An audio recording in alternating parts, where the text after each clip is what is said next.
Você sabe exatamente o que o sinal amarelo significa. Você sabe disso desde criança. E ainda assim, se for honesto, você não faz exatamente a mesma coisa toda vez que vê um. Às vezes você freia bruscamente, às vezes acelera, às vezes simplesmente congela. Então, o que exatamente é o sinal amarelo? Por que ele existe afinal? Como eram os cruzamentos antes de alguém inventá-lo? É realmente ilegal avançar no amarelo? E o que ele realmente mede? A velocidade do seu carro ou o tempo de reação do seu cérebro? Porque a resposta é mais estranha do que você imagina, e ela aparece discretamente em quase todas as partes do seu dia a dia que não tem nada a ver com dirigir. Aqui está a verdade nua e crua. O sinal amarelo não é um aviso, não é uma contagem regressiva. É uma lacuna, um espaço deliberado entre duas certezas. Vermelho significa pare. Verde significa siga. Mas o amarelo? O amarelo é uma pergunta que a estrada faz ao seu cérebro em tempo real. Você consegue parar com segurança ou já está perto demais para tentar? E os engenheiros de tráfego realmente têm um nome para o momento em que você sente essa dúvida surgir. Eles chamam isso de zona de dilema. É o ponto exato onde parar parece perigoso e avançar também parece perigoso, no mesmo cruzamento, no mesmo fração de segundo. E o sinal amarelo existe especificamente porque essa zona é real, é física, e sem uma margem de segurança embutida no sistema, ela é mortal. A maioria das pessoas acha que amarelo significa diminuir a velocidade, o vermelho está chegando. Mas não é isso que ele faz. Agora, a sua velocidade quase não importa. A verdadeira função do amarelo é sobre distância e tempo de reação. Duas coisas que o seu cérebro realmente não calcula bem sob pressão. Veja por que isso importa. Quando você está dirigindo a 40 milhas por hora, percorre cerca de 18 metros por segundo. Isso equivale a aproximadamente 4 comprimentos de carro a cada segundo. Mas antes mesmo do seu pé se mover, seu cérebro precisa de tempo para ver o sinal, entender o que ele significa, tomar uma decisão e enviar o comando para a sua perna. Todo esse processo leva cerca de 1,5 segundos, em média. Então, quando seu pé finalmente toca o freio, você já percorreu quase 27 metros sem fazer absolutamente nada. Depois disso, você ainda precisa de espaço para parar fisicamente. A 40 milhas por hora, isso significa mais ou menos 24 metros em asfalto seco. Somando tudo, você precisa de cerca de 51 metros de estrada livre só para conseguir parar com segurança. E isso sem contar o carro atrás de você, que está fazendo exatamente o mesmo cálculo meio segundo depois. Esta é a parte que todo mundo ignora. A duração do amarelo não é um palpite. Ela não é definida por quem estava na prefeitura naquela tarde.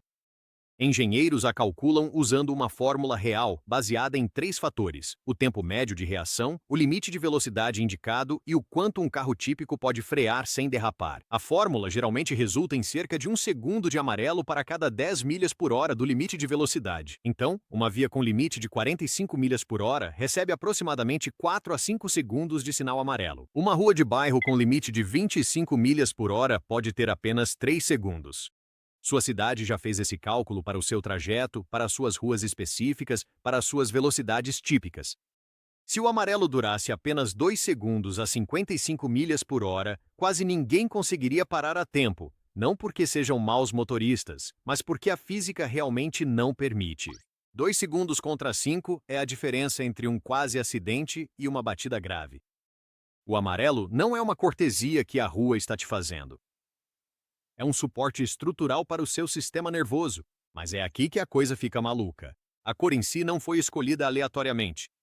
O amarelo está na parte do espectro de luz visível que seus olhos captam mais rápido, especialmente nas extremidades da sua visão. Mesmo antes de você olhar conscientemente para a luz, seu cérebro começa a reagir ao amarelo antes mesmo de você tecnicamente perceber. O sinal chega ao seu pé antes que sua mente termine de formar um pensamento completo.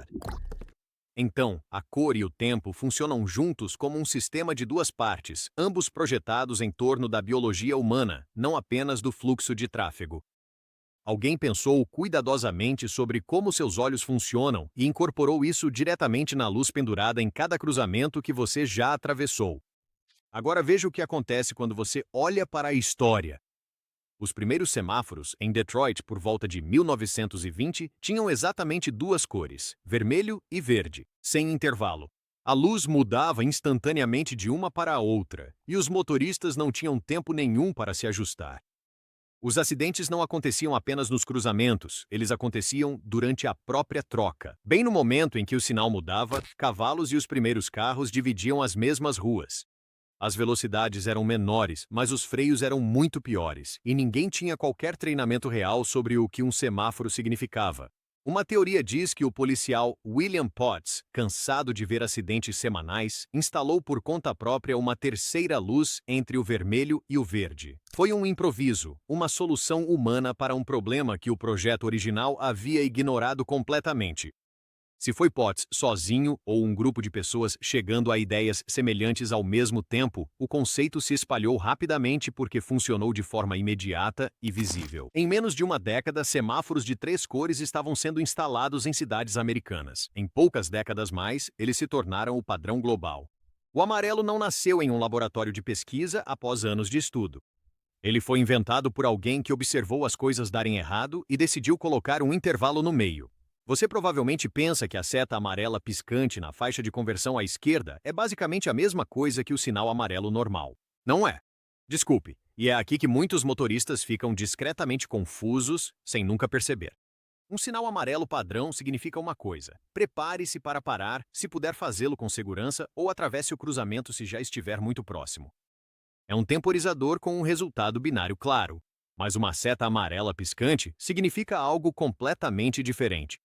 Ela significa que você está autorizado a virar à esquerda, mas deve dar preferência ao tráfego que vem em sentido contrário e julgar sozinho quando há uma brecha segura. Uma é um temporizador, a outra impõe condições. 2 sinais amarelos em cruzamentos, mas com significados legais distintos. Muitos motoristas os tratam como idênticos.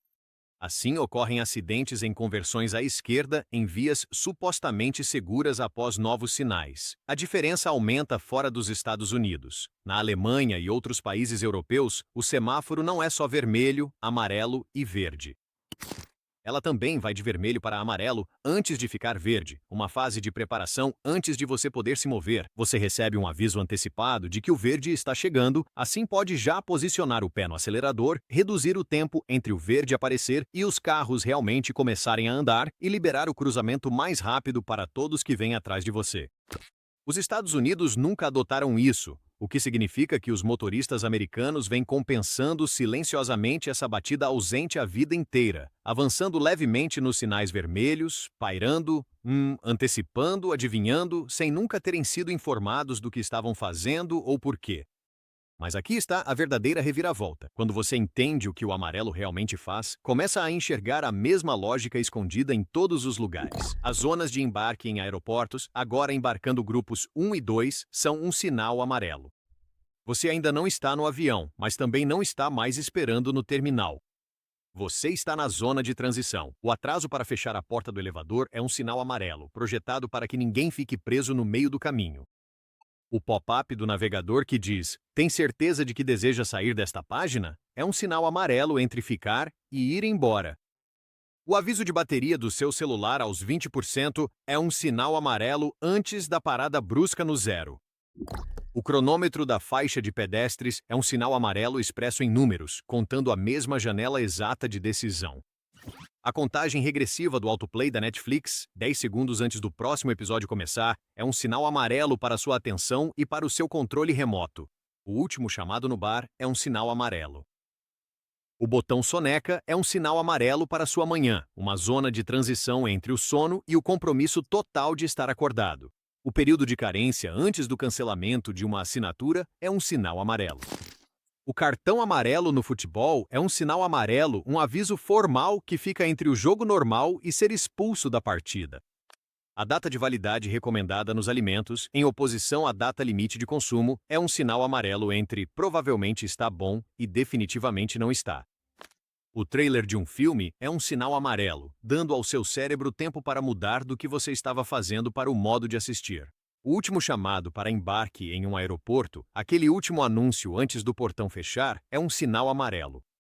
Até mesmo os alertas Amber tiram seu nome diretamente da cor, projetados para chamar atenção imediata sem causar pânico. Exatamente o mesmo trabalho que o semáforo vem fazendo desde que William Potts instalou aquela terceira lâmpada em uma caixa de sinalização em Detroit, há mais de 100 anos.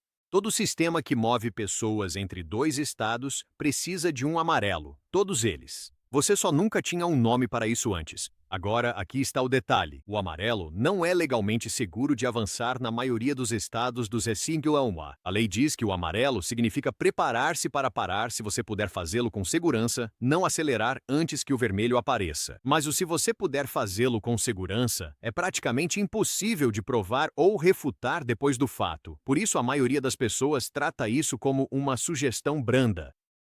Aqui está a parte que realmente deveria te incomodar.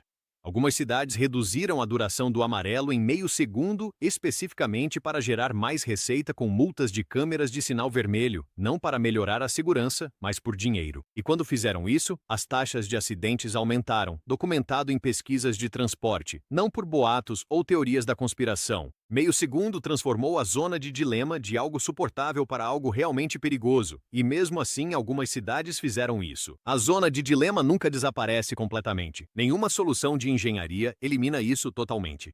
Sempre haverá um momento em que ambas as escolhas, parar ou seguir, envolvem algum nível de risco.